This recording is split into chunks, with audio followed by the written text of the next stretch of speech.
মৌটুসীকে সৌভাগ্যবান তো বলাই যায়। কিন্তু কিছু কারণে শুধু সৌভাগ্যবান না বলে অতি সৌভাগ্যবান বললেই বোধহয় যথার্থ হয়। এত রূপ, এত সৌন্দর্য নিয়ে এই ধরায় এসেছে এই মেয়েটি। এই আধুনিক যুগেও তারা একান্নবর্তী পরিবারে থাকে। সবাই বলে একটা স্ট্রেঞ্জ ফ্যামিলি। কিন্তু অত শত কি জানা যায় বাইরে থেকে? সেই বাইরে থেকে যতটুকুই দেখা। একটু পাগলাটে ধরনের, হাস্কি ভয়েস, মরক্কান বেদুইনদের মতো কাটা, কাটা চেহারা। দাঁড়ানোর ভঙ্গি ঠিক ব্যাটামার্কা না, কিন্তু মেইলিও না।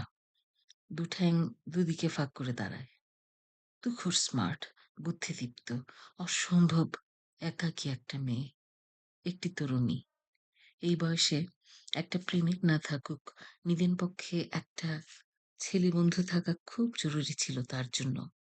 ওর উথাল-পাথাল মনের দায়িত্ব কেউ না নিক, একটু যদি শেয়ার করত, তাহলে উদ্দামতা কিছুটা নিয়ন্ত্রণে আসতো। কেউ কি নেই? শোনা যায় কলেজে ওঠার পর একটি ছেলেকে মন দিয়েছিল। ছেলেটি ব্লাড ক্যান্সারে আক্রান্ত হলো। মৌটুসীকে তার বাবা ঘরবন্দি করে ফেলল। যদি আত্মার মিল হয়ে থাকে, তাহলে বাবা কি তাদের এই জীবনে ঘরে আটকে রেখে ভালোবাসা ঠেকাতে পারবে?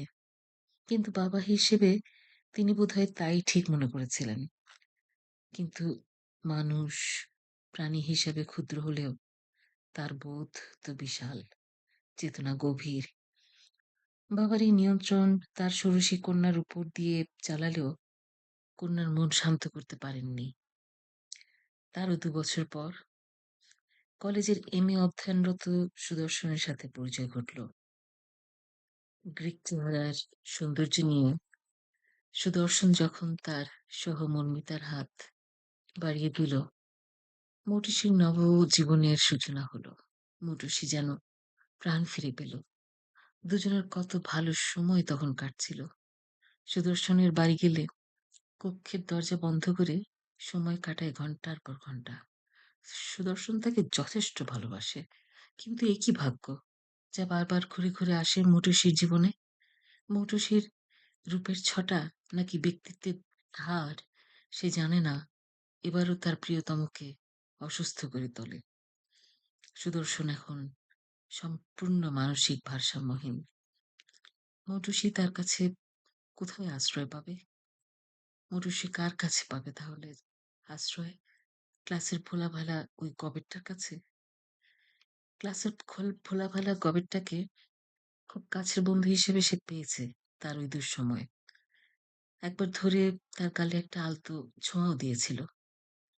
কিন্তু বারান্দার ওই কোণার লোহার গ্রিলের ফাঁক দিয়ে অন্যান্য ক্লাসমেটরা তা দেখে ফেলেছে। একটু প্রাইভেসি নেই কোথাও। পড়ায়ও মন বসে না। বিভাগের অধ্যক্ষ প্রফেসর লিজার্ড প্রায়ই তাকে তার রুমে ডেকে নিয়ে যান সেই সাত সকালে। ফনা তুলে হিস হিস করে তার রূপ আর কাটা কাটা ফিগারের বাঁক দেখে তার সৌন্দর্যের রস আস্বাদন করেন। বাড়ি লিজার্ডের সম্পূর্ণ ফাঁকা, কেউ থাকে না।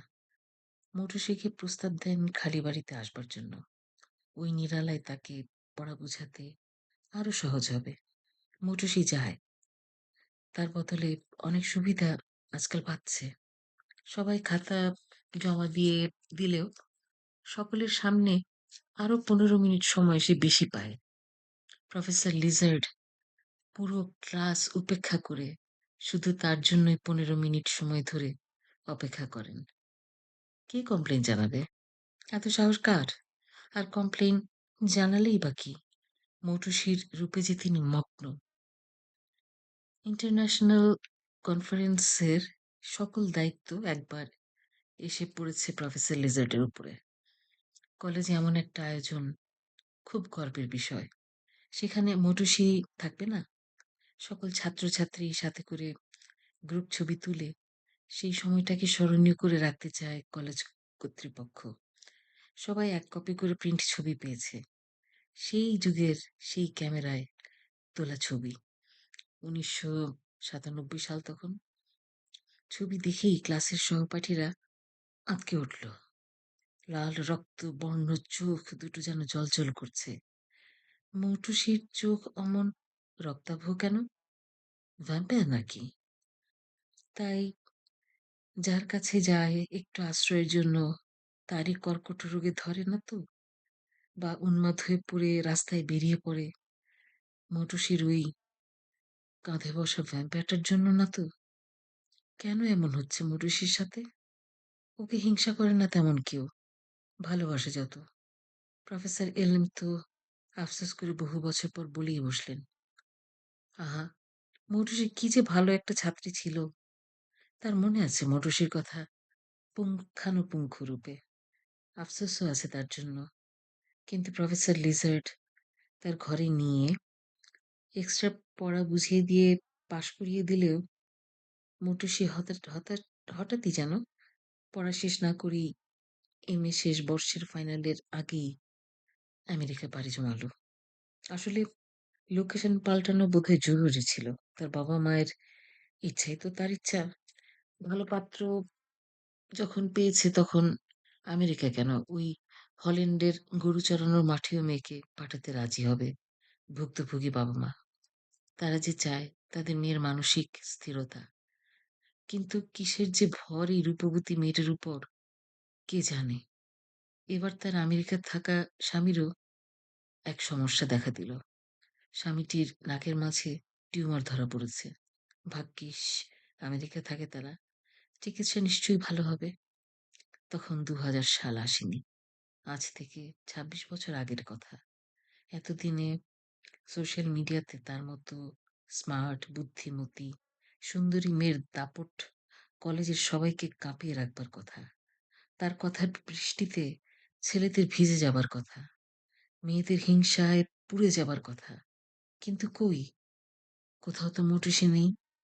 লেজার প্রফেসর ফনা তুলে হিস হিস করে মোটুসিকে ডাকলে তার কাঁধে বসা ভ্যাম্পায়ারটা যদি লাফ দিয়ে নেমে লিজার প্রফেসরের সর্পিল শরীরটা পেঁচিয়ে ধরে, তাহলে হয়তোবা মৌটুসি ক্ষণিকের জন্য হলেও ওই ভ্যাম্পায়ারটার হাত থেকে নিস্তার পাবে।